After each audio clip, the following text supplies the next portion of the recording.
نحمده ونصلي ونسلم على رسوله الكريم وعلى آله وأصحابه أجمعين أما بعد فأعوذ بالله من الشيطان الرجيم بسم الله الرحمن الرحيم نتلو عليك من نبأ موسى وفرعون بالحق لقوم يؤمنون صدق اللہ مولانا العظیم۔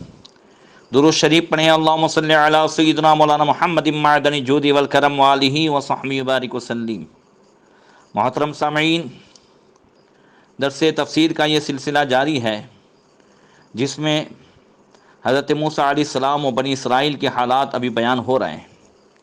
گزشتہ کل بنی اسرائیل کی کج بحثی اور زیادہ سوالات کی بنیاد پر خود ان کا مصیبتوں میں گرفتار ہونا وہ آپ نے سماعت کیا تھا، اور اس سے بہت سارے جو سبق ملے تھے اللہ تعالیٰ اس پر ہمیں عمل کرنے کی توفیق عطا فرمائے۔ انشاءاللہ آج کے واقعات میں بھی بہت سارے سبق ہوں گے، اللہ تعالیٰ اس پر بھی ہمیں عمل کی توفیق عطا فرمائے۔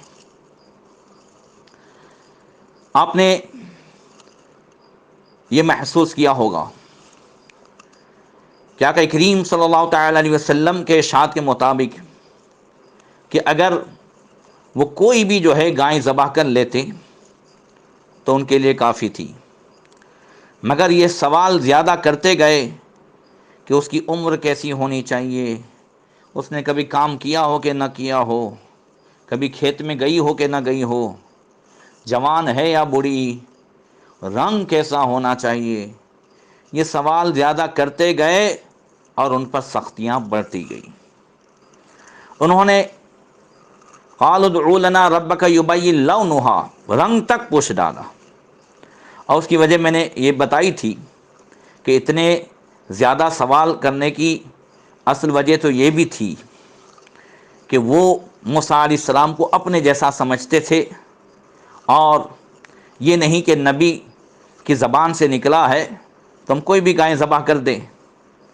وہ یہ سمجھ رہے تھے کہ ایسی کون سی گائے ہوگی کہ جس میں یہ اسپیشل ایسی کوئی خصوصیت ہو، تو رنگ تک پوچھ ڈالا کہ قالوا ادع لنا ربک یبین لونہا، کہ آپ اپنے رب سے دعا کیجئے وہ ہمارے لیے ظاہر کرے کہ اس کا رنگ کیسا ہو۔ تو اللہ تعالیٰ نے ارشاد فرمایا قال انه یقول انها بقرۃ صفراء، اللہ فرماتا ہے کہ موسیٰ علیہ السلام نے ان سے کہا وہ ایک ایسی گائے ہے کہ جو بالکل خالص پیلی ہے، فاقع لونها تسر الناظرین، اور ایسا رنگ کہ جو دیکھنے والوں کو خوش کر دے۔ خالص پیلا رنگ یہ خوشی پیدا کرتا ہے اور غموں کو دور کرتا ہے۔ اس کے حوالے سے تفسیر میں بہت سارے نقطے بیان ہوئے ہیں۔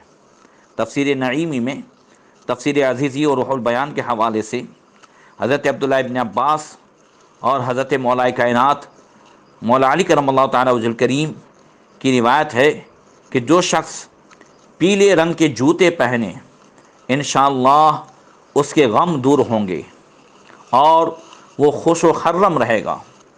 اور بعض روایتوں میں ہے کہ جو کوئی لگاتار پیلے جوتے کے 7 جوڑے پہنے وہ انشاءاللہ رنج سے نجات پائے۔ حضرت عبداللہ ابن زبیر اور دوسرے بزرگوں نے بلیک رنگ کے جوتے کو منع فرمایا کیونکہ اس سے رنج و غم پیدا ہوتا ہے۔ بلیک کلر کا جوتا، یہ چپل، یہ ٹینشن بڑھاتا ہے، مگر خیال ہے کہ سرخی اور زردی اور سیاہی سفیدی اور سبزی، ان 5 رنگوں کے الگ الگ ان کی خاصیتیں ہیں۔ جو سرخ یعنی ریڈ ہے، ریڈ رنگ، اس میں جمال ہے، پیلے میں خوشی ہے، سبزی یعنی گرین میں بزرگی ہے، اور سفیدی میں خوبی اور افضلیت ہے، اور بلیک میں دہشت اور رنج و غم ہے۔ مگر اس کا یہ مطلب نہیں ہے کہ ہر بلیک چیز بری ہے، نہیں، ہر بلیک رنگ کی نہیں، بلکہ بلیک رنگ کا جوتا پہننا یہ اچھا نہیں ہے۔ موزہ اور امامہ یہ بلیک رنگ کا ہی اچھا۔ فرعون کا موزہ جو ہے وہ ریڈ رنگ کا تھا، اور حامان کا موزہ سفید، اور نبی کریم صلی اللہ تعالی وسلم کا موزہ مبارک جو ہے وہ کالے رنگ کا تھا۔ تو موزہ کالے رنگ کا پہننا اچھا، خاص کر کے چمڑے کا موزہ، کپڑے کا موزہ، یہ کالے رنگ کا بہتر ہے۔ اور لباس مردوں کے لیے سفید بہتر ہے، اور عورتوں کے لیے رنگین۔ بہرکیف عرض کر رہا ہوں کہ پیلے رنگ کی، یہ خالص پیلے رنگ کی اور ایسی کہ دیکھنے والا دیکھتا رہ جائے، اور بالکل کڑیل جوان گائے ہوں، یہ اس زمانے میں صرف ایک ہی گائے تھی۔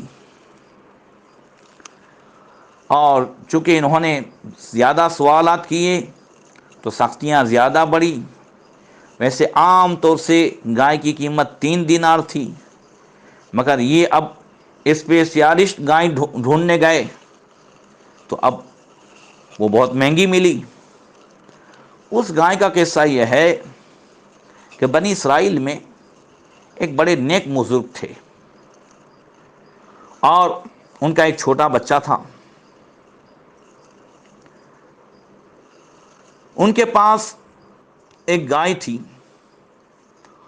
اور اس نے جو ہے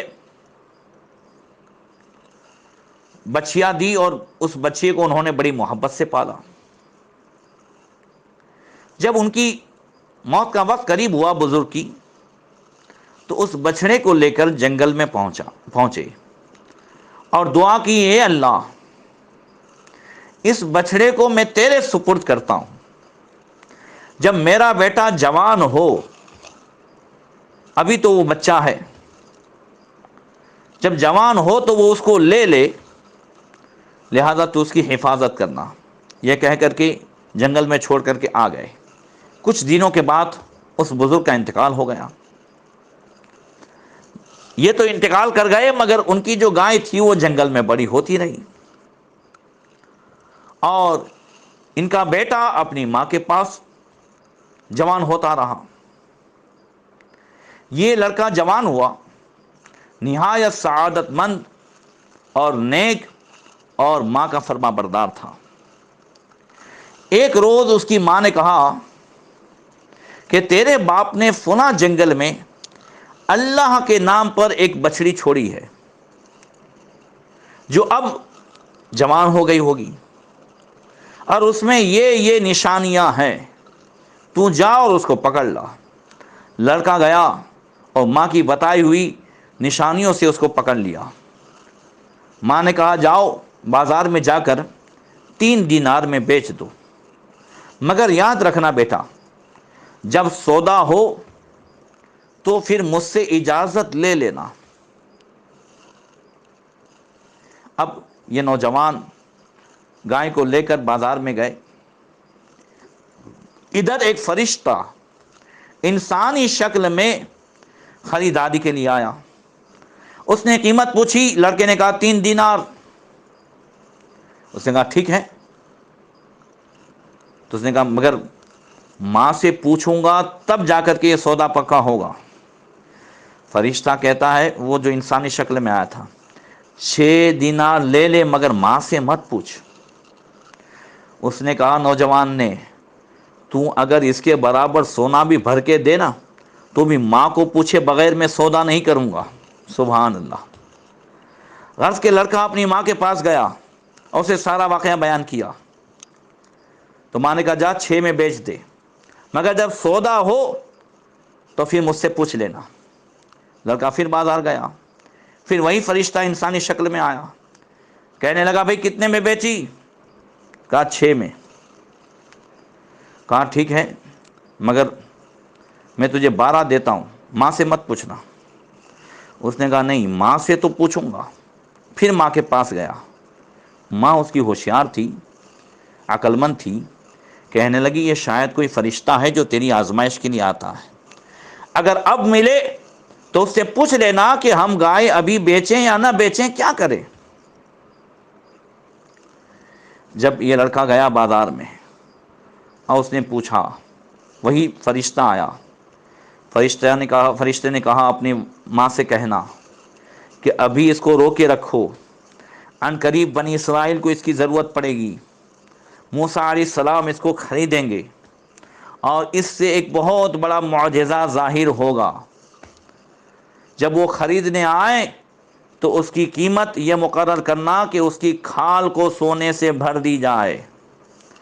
لہذا لڑکا گائے کو لے کر جو ہے گھر چلا گیا۔ اللہ اکبر۔ اب ادھر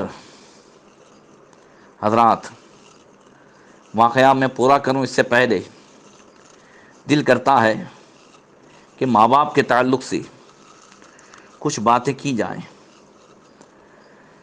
اللہ اکبر۔ قرآن میں 5 جگہ اللہ تبارک و تعالیٰ نے ماں باپ کے مقام کو جو ہے بیان کیا ہے، اور ویسے تو کئی جگہ بیان کیا ہے، مگر اللہ تعالیٰ نے قرآن میں 5 جگہ جہاں اپنی عبادت کا تذکرہ فرمایا، وہیں 7 میں اللہ تعالیٰ نے فوراً جو ہے وَبِالْوَالِدَيْنِ احسانہ فرمایا۔ اپنے حق کے ساتھ فوراً جو ہے ماں باپ کے ساتھ اچھا سلوک کرو، ماں باپ کے ساتھ اچھا سلوک کرو، یہ بیان فرمایا۔ وَقَضَىٰ رَبُّكَ أَلَّا تَعْبُدُوا إِلَّا إِيَّاهُ وَبِالْوَالِدَيْنِ احسانہ 15ویں پارے میں فرمایا۔ سورہ لقمان میں فرمایا ان اشکر لی وَلِوَالِدَيْكَ، میرا شکریہ ادا کرو، ماں باپ کا شکریہ ادا کرو۔ ایسے کئی جگہ، اور 15ویں پارے میں سورہ بنی اسرائیل میں تو ماں باپ کی عظمت، اور خاص کر کے بڑھاپے کے وقت، اللہ اکبر، کیا شان بیان فرمائی۔ فرمایا اما یبلغن عندک الکبر احدہما او کلاہما فلا تقل لہما اف ولا تنہرہما وقل لہما قولا کریما، کہ اگر تیرے سامنے ان میں سے ایک یا دونوں بڑھاپے کو پہنچ جائیں تو ان سے اف تک نہ کہنا اور انہیں جھڑکنا تک نہیں، وقل لہما قولا کریما، اور ان سے تعظیم کی بات کہنا، واخفض لہما جناح الذل من الرحمۃ وقل رب ارحمہما کما ربیانی صغیرا، اور ان کے لیے عاجزی کا بازو بچھا اور نرم دلی سے، اور عرض کر ان کے وسیلے سے رب کی بارگاہ میں رب ارحمہما کما ربیانی صغیرا، ماں باپ کے لیے دعا کر رب ارحمہما کما ربیانی صغیرا، عرض کر اے میرے رب تو ان دونوں پر رحم کر جیسا کہ ان دونوں نے مجھے چھوٹی عمر میں پالا ہے۔ اللہ اکبر۔ ماں باپ کی یہ شان کس طریقے سے اللہ تبارک و تعالیٰ نے قرآن میں بیان فرمائی۔ یاد رکھیے، خاص کر کے ماں باپ جب بوڑھے ہوں اس وقت ان کا خیال کرنا یہ بہت جو ہے بڑی نعمت ہے۔ آج نوجوان تھوڑا سا بھی کچھ کماتا ہے تو فوراً کہتا ہے یہ میرا ہے، یہ میرا ہے۔ یاد رکھیے، میں ہوں یا میرا مال ہے، یہ سب میرے باپ کا ہے، میرے ماں باپ کا ہے۔ بڑی پیاری حدیث، اللہ اکبر، حضرت سیدنا جابر رضی اللہ تعالیٰ عنہ سے وہ کہتے ہیں ان رجلا جاء الى النبی صلی اللہ علیہ وسلم فقال ان ابی یرید ان یاخذ مالی۔ حضرت جابر کہتے ہیں کہ ایک شخص نوجوان حضور کی بارگاہ میں حاضر ہوئے، عرض کرتے ہیں یا رسول اللہ، میرا باپ میرا سارا مال لے لینا چاہتا ہے۔ فقال رسول اللہ صلی اللہ علیہ وسلم ادعوا لی، اللہ کے رسول نے ارشاد فرمایا اپنے باپ کو میرے پاس لے آؤ۔ قال، حضرت جابر کہتے ہیں فجاء، جب وہ آئے، فقال رسول اللہ صلی اللہ علیہ وسلم ان ابنک یزعم انک تاخذ مالہ، حضور نے اس بوڑھے میاں سے کہا کہ یہ تیرا بیٹا شکایت کرتا ہے کہ تو ان کا سارا مال لے لے رہا ہے۔ فقال، بوڑھے میاں کہنے لگے سلہ هل هو الا عمات او قرابات او ما انفقوا على نفسی او عیالی، اے رسول اللہ اس سے پوچھئے میں مال لے کے کیا کرتا ہوں؟ اس کی پھوپھیوں پہ خرچ کرتا ہوں، اس کی ماں پر، اس کی بہنوں پر۔ میں اب بوڑھا ہو گیا ہوں تو یہ کماتا ہے تو میں لے کر کے کوئی عیاشی نہیں کرتا، میں رشتہ داروں پہ خرچ کرتا ہوں۔ ابھی وہ کہہ رہے تھے، حضرت جابر کہتے ہیں فحبط جبریل امین علیہ الصلوۃ والتسلیم، حضور کی بارگاہ میں جبریل امین حاضر ہوئے، فقال، عرض کی، یا رسول اللہ، ان الشیخ قد قال فی نفسه شیئا لم تسمعوا اذنا، اس بوڑھے میاں نے ابھی آپ کے پاس آتے آتے راستے میں کچھ اشعار اپنے دل میں کہے ہیں، ابھی تک ان کے کانوں نے بھی وہ اشعار سنے نہیں ہیں، یعنی انہوں نے دل ہی میں کہا تھا حضور کی بارگاہ میں آتے آتے، اور انہوں نے کسی کو سنایا نہیں۔ فقال رسول اللہ صلی اللہ علیہ وسلم قلت فی نفسک شیئا لم تسمع اذناک، تم نے اپنے دل میں کچھ کہا ہے جو ابھی تک تمہارے کان نے سنا تک نہیں۔ قال لا یزال یزید اللہ بک بصیرۃ و یقینا، وہ کہتے ہیں یا رسول اللہ، جب جب ہم آپ کی بارگاہ میں آتے ہیں نا تو پھر آپ کے علم غیب کی وجہ سے ہماری بصیرت اور ہمارا یقین زیادہ ہی ہوتا ہے، کوئی نہ کوئی علم غیب کی بات ہوتی ہی ہوتی ہے۔ سبحان اللہ، کیا صحابہ کرام کے عقیدے تھے۔ وہ کہتے ہیں ہاں ہاں نعم، جو ہے میں نے کہے ہیں۔ حضور نے فرمایا ہات فنشا، کہو میں سنوں گا۔ اب وہ کہتے ہیں وضعتک مولودا وعلتک یافعا تعلو بما اجنی علیک وتنحلو، کہ میں نے تجھے غذا پہنچائی جب سے تو پیدا ہوا، اور تیرا بوجھ اٹھایا جب سے تو تنہا تھا، میری کمائی سے تو بار بار مکر کر سیراب جو ہے کیا جاتا۔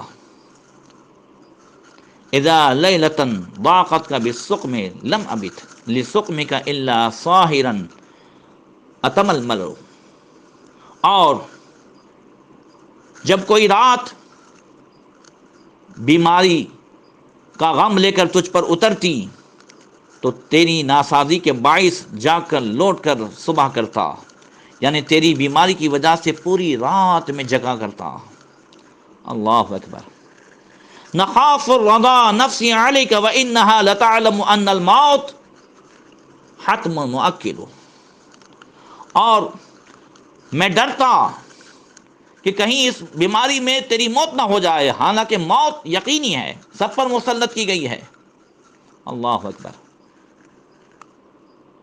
کأنی انا المطروق دونک بالذی طرقت بالدنیا فعینای تحمل، میری آنکھیں بہتی رہتی، میں آنسو بہاتا، اور میں تمنا کرتا کہ کاش تیری بیماری مجھے آ جاتی۔ تو جب بچپن میں بیمار ہوتا تھا تو میں یہ تمنا کرتا تھا، تیرے لیے میں تڑپتے رہتا تھا کہ کاش تیری بیماری مجھے آ جائے۔ فلما بلغت السن والغایۃ التی الیک مضی ما کنت فیک وامل، جب تو جوان ہوا، اس عمر کو پہنچا، تو پھر اب تیرے ساتھ میری امیدیں بن گئیں۔ اب یہ ہوا کہ تو کمائے گا، مجھے کھلائے گا، اب میری امیدیں اور بڑھ گئیں۔ جعلت جزائی غلظۃ وفظاظۃ کأنک انت المنعم المتفضل، آج تو نے مجھے یہ بدلہ دیا ہے، ایسی سختی اور ایسی جو ہے تو روئی، ایسا لگتا ہے کہ تیرے اوپر میرا احسان نہیں بلکہ تیرا مجھ پر جو ہے احسان ہے۔ اللہ اکبر۔ فلیتک اذا لم ترى حق ابوتی کما یفعل الجار المجاور تفعل، کاش اگر تم باپ ہونے کا حق ادا نہ کر سکتا تو اتنا ہی کرتا کہ مجھے اپنا ایک پڑوسی ہی سمجھ لیتا، کہ جیسا کہ ایک پڑوسی پڑوسی کا حق ادا کرتا ہے ویسا ہی تو جو ہے مجھ سے سلوک کرتا۔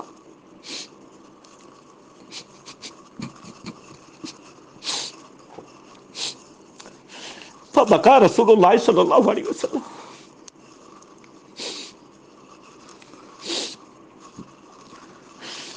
وآخذ بطلب ابنی وقال انت ومالک لیبیک. اس بڑے میاں کے اشعار سے رحمت عالم بھی رونے لگے. حضور نے روتے ہوئے اس نوجوان کے گریبان کو پکڑ لیا اور فرمایا تو اور تیرا مال سب تیرے باپ کا ہے.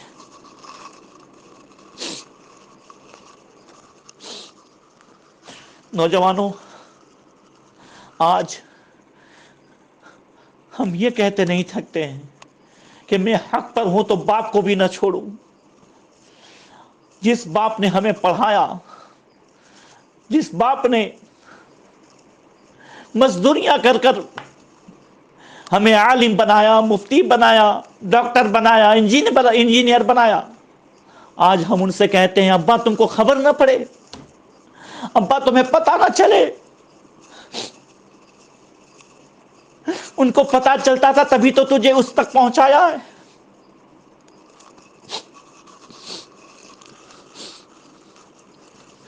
یاد رکھیے نوجوانوں، ماں باپ کو ستانا حقیقت میں برے خاتمے کا سبب ہے. کہیں ایسا نہ ہو کہ برا خاتمہ ہو جائے، ایمان نصیب نہ ہو، اور جو ماں باپ کو ستائے گا اس کے نیک اعمال بھی قبول نہیں ہوں گے. اللہ کے رسول صلی اللہ علیہ وسلم نے ارشاد فرمایا ثلاثۃ لا ينفع معهن عمل الشرك بالله وعقوق الوالدین والفرار من الزحف. 3 اعمال ایسے ہیں کہ ان کے ہوتے ہوئے نیک اعمال فائدہ نہیں دیتے. ایک اللہ کے ساتھ شرک کرنا، ایک ماں باپ کی نافرمانی کرنا، اور ایک میدان جہاد سے بھاگ جانا. اللہ اکبر. حضرت عمرو بن مرہ جہنی رضی اللہ تعالیٰ عنہ کہتے ہیں جاء رجل الى النبی صلی اللہ علیہ وسلم فقال یا رسول اللہ شہدت ان لا الہ الا اللہ وانک رسول اللہ وصلیت الخمس وادیت زکاة مالی وصمت شہر رمضان. یا رسول اللہ، میں گواہی دیتا ہوں اللہ کے سوا کوئی معبود نہیں، یقیناً آپ اللہ کے رسول ہیں، 5 ٹائم کی میں نماز پڑھوں اور اپنے مال کی زکوٰۃ دوں اور رمضان مہینے کے روزے رکھوں. فقال النبی صلی اللہ علیہ وسلم من مات علی ھذا کان مع النبیین والصدیقین والشہداء والصالحین والشہداء یوم القیامۃ ھکذا ونصب اصبعہ ما لم یعق والدیہ. حضور نے فرمایا کہ جو ان اعمال پر انتقال کرے، اللہ اکبر، مومن ہو، 5 ٹائم کی نماز پڑھے، زکوٰۃ دیتا ہو، ماہ رمضان کے روزے رکھتا ہو، حضور فرماتے ہیں کہ کل وہ نبیوں کے ساتھ، صدیقوں کے ساتھ اور شہیدوں کے ساتھ ہوگا قیامت کے دن. ھکذا ونصب اصبعہ، اور اپنی انگلیاں جو ہے ملا کر کے کہا ایسے ساتھ میں ہوگا، ما لم یعق والدیہ، جب تک کہ اپنے ماں باپ کا نافرمان نہ ہو. یعنی اگر ماں باپ کا نافرمان ہے تو پھر یہ اعمال اسے فائدہ نہیں دیں گے. اللہ اکبر. بعض علماء فرماتے ہیں الاسباب المقتضیۃ لسوء الخاتمہ والعیاذ باللہ 4. بعض علماء فرماتے ہیں کہ برے خاتمے کے 4 اسباب ہیں: التہاون بالصلاۃ وشرب الخمر وعقوق الوالدین وإیذاء المسلمین. برے خاتمے کے 4 اسباب ہیں: نماز میں سستی کرنا، شراب پینا، ماں باپ کی نافرمانی کرنا، اور مسلمانوں کو تکلیف دینا. اعلی حضرت رضی اللہ تعالیٰ عنہ ایک سوال کے جواب میں فرماتے ہیں کہ باپ کی نافرمانی، ماں باپ کی نافرمانی اللہ جبار و قہار کی نافرمانی ہے. باپ کی ناراضگی اللہ جبار و قہار کی ناراضگی ہے. آدمی ماں باپ کو راضی کرے تو اس کے لیے جنت ہے، اور ناراض کرے تو وہی اس کے دوزخ ہیں۔ جب تک باپ کو راضی نہ کرے گا اس کا کوئی فرض، کوئی نفل، کوئی نیک عمل بالکل قبول نہ ہوگا۔ عذاب آخرت کے علاوہ دنیا ہی میں جیتے جیتے سخت بلا نازل ہوگی اور مرتے وقت معاذ اللہ کلمہ نصیب نہ ہوگا۔ اس لیے اللہ اکبر، حضرت عوام بن حوشب رضی اللہ تعالیٰ عنہ فرماتے ہیں کہ ایک مرتبہ میں سفر میں تھا، ایک محلے میں ٹھہرا، اس محلے کے ایک طرف قبرستان تھا۔ فلما كان بعد العصر انشق منها قبر فخرج رجل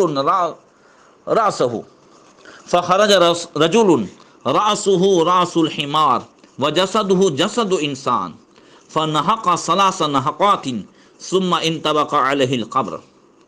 وہ کہتے ہیں کہ میں وہاں ٹھہرا، قریب میں قبرستان تھا، کیا دیکھتا ہوں کہ جب نماز عصر کا وقت ہوتا تو قبرستان سے ایک قبر پھٹتی اور اس میں سے ایک آدمی نکلا اور اس کا سر گدھے کی طرح تھا، باقی جسم انسان کا۔ وہ 3 مرتبہ گدھے کی طرح آواز نکالتا اور پھر قبر برابر ہو جاتی۔ کہتے میں نے دیکھا ایک بوڑھی عورت اون کاٹ رہی ہے۔ ایک خاتون مجھ سے کہنے لگی اس بڑھیا کو دیکھ رہے ہو؟ میں نے کہا ہاں۔ یہ کون ہے؟ خاتون نے کہا یہ اس کی ماں ہے جس کی قبر ابھی پھٹی تھی اور جو گدھے کی طرح چلا رہا تھا اور پھر چلا گیا۔ حضرت عوام بن حوشب کہتے ہیں کہ میں نے جو ہے ان سے پوچھا، اے خاتون بتا خدا کے واسطے یہ کون تھا، کیا معاملہ ہے؟ کہا یہ میرا بیٹا تھا، یہ شراب پیا کرتا تھا، شام کو جب گھر آتا تھا تو میں اس سے کہتی تھی یا بنیا اتق اللہ متی تشرب ھذا الخمر، اے بیٹے اللہ سے ڈر، کب تک شراب پیے گا؟ تو یہ جواب دیا کرتا تھا انما انت تنحقینا کما ینحق الحمار۔ جب ماں کہتی تھی بیٹا کب تک شراب پیے گا، اللہ سے ڈر، تو یہ بیٹا ماں سے کہتا تھا کہ تو کیا گدھے کی طرح ہینکتی رہتی ہے اور چلاتی رہتی ہے۔ اللہ اکبر۔ وہ عورت کہتی ہے کہ یہ مرا عصر کے وقت، اب روزانہ عصر کے وقت اس کی قبر پھٹتی ہے، یہ باہر نکلتا ہے، 3 مرتبہ گدھے کی طرح چلاتا ہے اور پھر قبر برابر ہو جاتی ہے۔ اللہ اکبر۔ مسلمانوں، اللہ تعالی ہمیں ماں باپ کی عزت کرنے کی توفیق عطا فرمائے۔ یاد رکھو ماں باپ یہ ایک ایسا دعا کا دروازہ ہے کہ اگر یہ آج بھی ہے تو اسے غنیمت جانے۔ آج یہ کر رہا تھا کہ اس نوجوان کو جو کچھ ملا وہ ماں کی فرما برداری، اس نوجوان کا جملہ تو سنو، وہ کہتا ہے کہ اگر اس گائے کے چمڑے کے برابر سونا بھر کے دو تو بھی میں ماں کو ضرور پوچھوں گا۔ ویسے نہ پوچھتا تو 3 دینار نہیں 6 دینار مل جاتا، 12 دینار مل جاتا۔ آج ہم کتنا وہ کر لیتے ہیں ماں باپ کی نافرمانی کر کے۔ اللہ اکبر۔ مگر ماں کی فرما برداری کے بدلے میں وہی فرشتہ کہتا ہے جو انسانی شکل و صورت میں آیا تھا ابھی مت بیچو، انہوں نے نہیں بیچا۔ اور بنی اسرائیل نے بنی اسرائیل نے اتنے سوالات کیے اور پھر حضرت موسیٰ علیہ السلام اس گائے کی تلاش میں نکلے، اس نوجوان کے پاس ملی اور پھر اس کا یہ جو ہے اس کی قیمت مقرر ہوئی کہ اس کے چمڑے میں پورا چمڑا جو ہے سونے سے بھر کے اس کی قیمت دی جائے۔ اب چونکہ انہوں نے اپنے اوپر سوالات کر کے زیادتی کر لی تھی، اس وجہ سے یہ خود اب عاجز تھے، یہ تیار ہوئے اور انہوں نے اس پر راضی ہوئے۔ وہ گائے ذبح کی گئی، پھر اس کی دم کو اس جو ہے مردے کو مارا گیا، وہ زندہ ہوا اور اس نے اپنے قاتل کا نام بتایا کہ ہاں یہ میرے چچا کا لڑکا، اسی نے میرا جو ہے قتل کیا ہے۔ اور پھر اس کے بعد اس کا جو ہے انتقال ہو گیا اور اس کو قصاص میں قتل کر دیا گیا۔ اللہ تعالیٰ قرآن میں فرماتا ہے پہلے پارے میں وَإِذْ قَتَلْتُمْ نَفْسًا فَادَّارَأْتُمْ فِيهَا واللہ مخرج ما کنتم تکتمون۔ یاد کرو جب تم نے ایک جان کو قتل کیا اور تم ایک دوسرے پر تہمت ڈال رہے تھے اور اللہ کو ظاہر کرنا تھا جو تم چھپاتے تھے۔ فقل نضربہ ببعضھا، ہم نے کہا کہ اس مردہ گائے کے جو ہے بعض حصے کو مردے پر مارو تو وہ زندہ ہو جائے گا۔ کذالک یحیی اللہ الموتیٰ ویریکم آیاتہ، ایسی اللہ تعالیٰ جو ہے مردوں کو جلائے گا اور اپنی نشانیاں دکھاتا ہے، مگر اکثر لوگ عقل نہیں رکھتے۔ اللہ تبارک و تعالیٰ ہمیں اس واقعے سے ملنے والے سبق پر عمل کرنے کی توفیق عطا فرمائے۔ السلام علیکم ورحمۃ اللہ وبرکاتہ۔